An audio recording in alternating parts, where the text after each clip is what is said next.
7.1 exercise question number 9. Given है OP vector is equal to AB vector and O is origin, find the point P where A and B are -3,7 and 1,0. तो given है यहाँ पर कि P का position vector जो है वो वेक्टर AB के इक्वल है. OP vector means position vector of P. Point P हमने फाइंड करना है, तो हम OP vector is equal to AB vector लिखेंगे. AB वेक्टर हम फाइंड कर लेंगे, position vector of B minus position vector of A, OP के इक्वल रखेंगे उसको, क्योंकि हमें गिवन है यहाँ पे कि OP वेक्टर बराबर है AB वेक्टर के. तो just put the values. Point A और B गिवन थे तो उनका पोजीशन वेक्टर लिख लेंगे यहाँ पे. स्मॉल ब्रैकेट से वो पोजीशन वेक्टर किस में कन्वर्ट हो जाएगा, स्क्वायर ब्रैकेट्स के अंदर. पहले वो पॉइंट था, अब पोजीशन वेक्टर्स के लिए हम उसको स्क्वायर ब्रैकेट्स लिखेंगे. सब्ट्रैक्ट कर लें, माइनस माइनस प्लस हो जाएगा. 1 प्लस 3 0 माइनस 7. तो पोजीशन वेक्टर ऑफ P आ जाएगा 4 into minus 4 comma minus 7.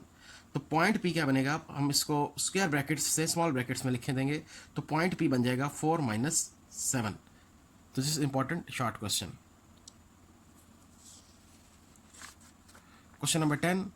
Use vectors to show that ABCD is parallelogram when the points ABCD are, चारों पॉइंट्स के हमें कोऑर्डिनेट्स गिवन हैं. ये फर्स्ट पॉइंट A है, ये B है, ये पॉइंट C है और ये पॉइंट D है.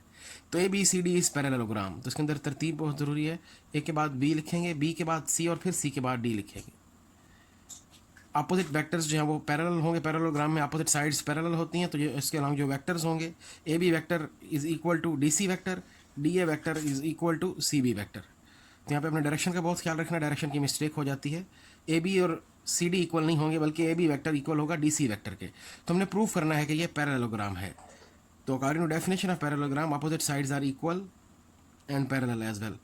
तो AB वेक्टर फाइंड कर लें और फिर DC वेक्टर फाइंड कर लें. AB वेक्टर कैसे फाइंड करेंगे, position vector of B minus position vector of A. दोनों वेक्टर्स को सब्ट्रैक्ट कर देंगे तो आपके पास A, 0 आ जाएगा. DC vector OC minus OD, तो आप देखेंगे कि AB vector is equal to DC vector.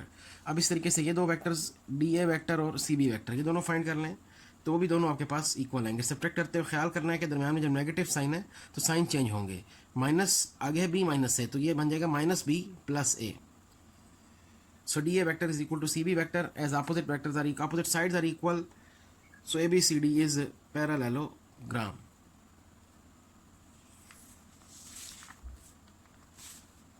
(7.1) exercise question number 11.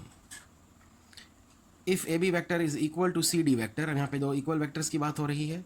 Find the coordinates of point A when B, C and D are given. तो लेट कर लेंगे पॉइंट A के coordinates x और y हैं. Given that AB vector is equal to CD vector. अब दोनों vectors को equal रखते हुए सॉल्व कर लेंगे, जैसे क्वेश्चन नंबर 7 में किया, क्वेश्चन नंबर 8 में किया. OB vector minus OA vector, OD vector minus OC vector.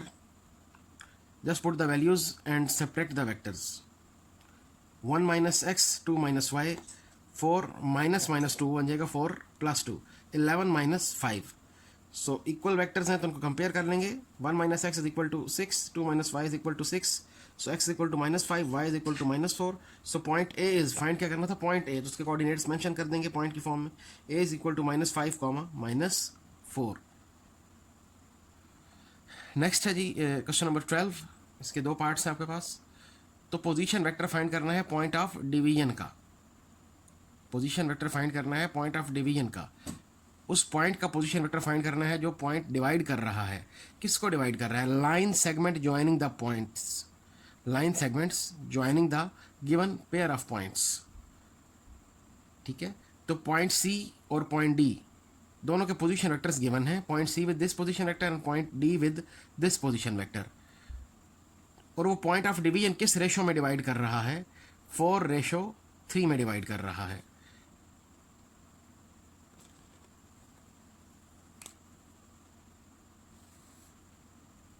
For example, this is line segment CD.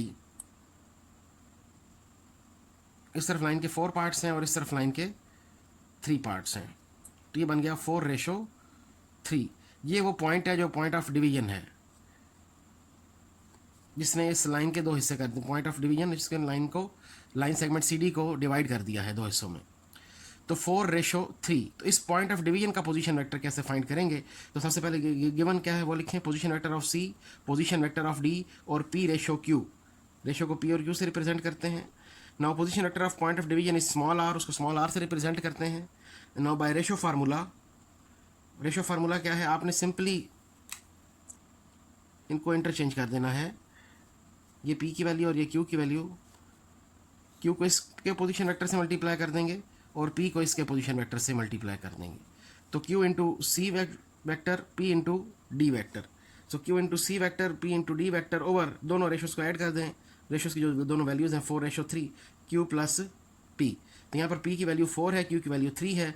ये पोजीशन वेक्टर ऑफ सी है, ये पोजीशन वेक्टर ऑफ डी है. जस्ट वैल्यूज़ पुट कर देंगे.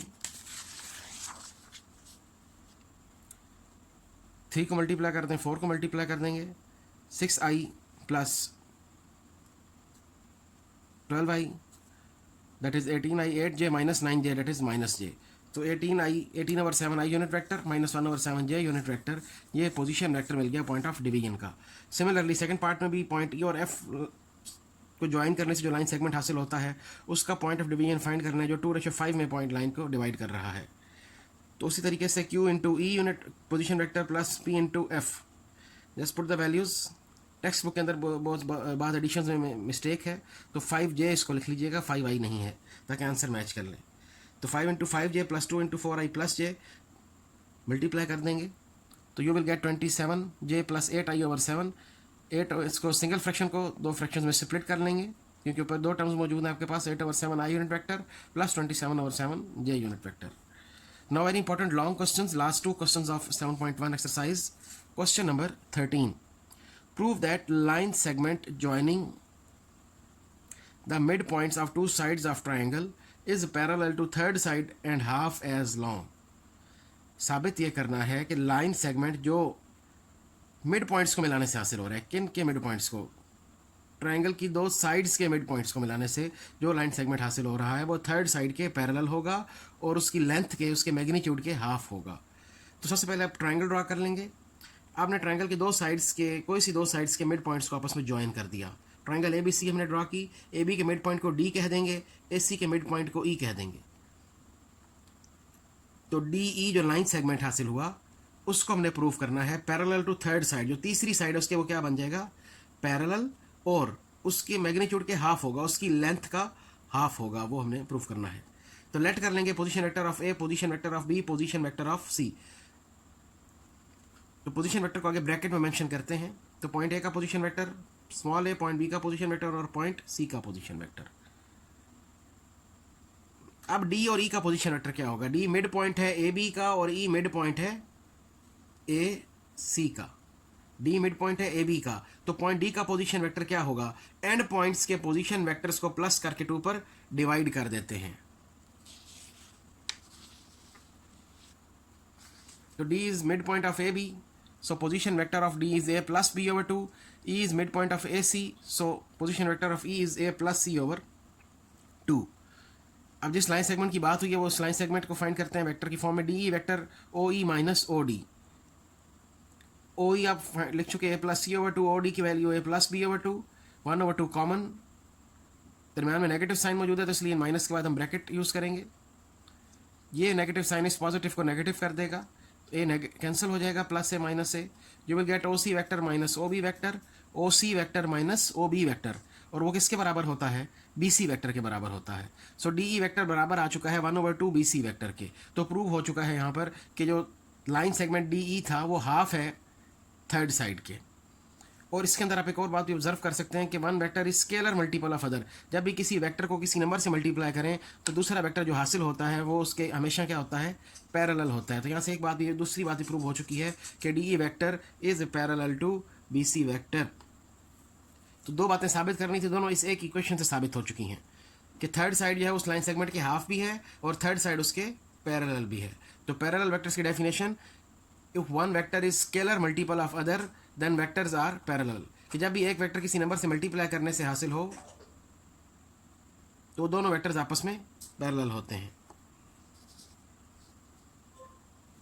Question number 14. Prove that line segments joining the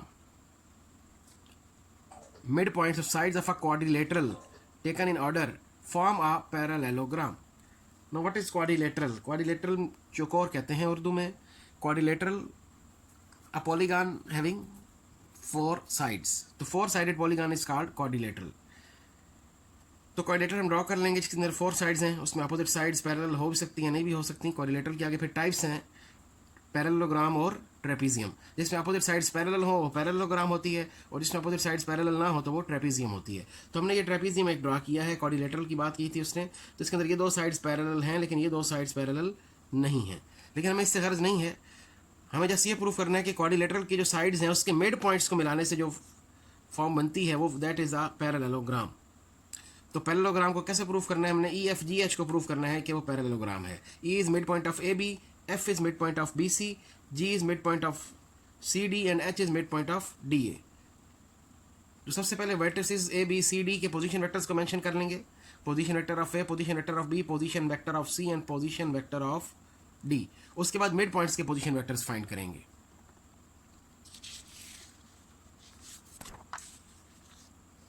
तो since A is mid point of A B, तो A और B के पोजीशन वेक्टर को प्लस करके 2 पर डिवाइड कर देंगे. F is mid point of B C, तो बी और सी के पोजीशन वेक्टर्स को प्लस करके 2 पर डिवाइड कर देंगे. G is mid point of C D, तो सी और डी के पोजीशन वेक्टर्स को प्लस करके 2 पर डिवाइड कर देंगे. H is mid point of A D, तो ए और डी के जो पोजीशन वेक्टर्स उनको ऐड करके 2 पर डिवाइड कर देंगे. तो हमें मिड पॉइंट्स के पोजीशन वेक्टर्स जो हैं वो मिल चुके हैं. अब हमने ई एफ जी एच को पैरेललोग्राम प्रूफ करना है. तो उसके अंदर आप फिर ऑब्जर्व कर सकते हैं कि अपोजिट साइड्स आर पैरेलल. तो ये डायरेक्शन सेम रखनी है आपने. एच ई जी एफ के इक्वल होगा, ई एफ एच जी के इक्वल होगा. तो ये चारों वेक्टर्स हम फाइंड कर लेंगे. E F vector O F minus O E, put the values, LCM ले लें, दरम्यान में नेगेटिव साइन इस प्लस को नेगेटिव कर देगा. तो B minus B cancel out, C minus A over 2. H G vector find कर लेंगे, O G minus O H, values put कर देंगे. इस नेगेटिव साइन की वजह से ये पॉजिटिव नेगेटिव हो जाएगा, तो डी वेक्टर जो है वो कैंसिल हो जाएगा.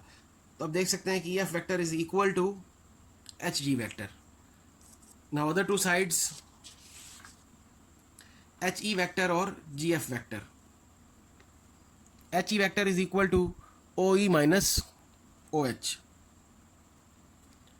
इस नेगेटिव साइन की वजह से प्लस नेगेटिव हो जाएगा, A minus A cancel, so B minus D over 2. G F vector O F minus O G vector, B plus C over 2 minus C plus D over 2, 2 LCM. ये negative sign इस plus को negative कर देगा, C minus C cancel. तो since H is equal to G F, opposite sides are parallel as well as equal, so EFGH is parallelogram.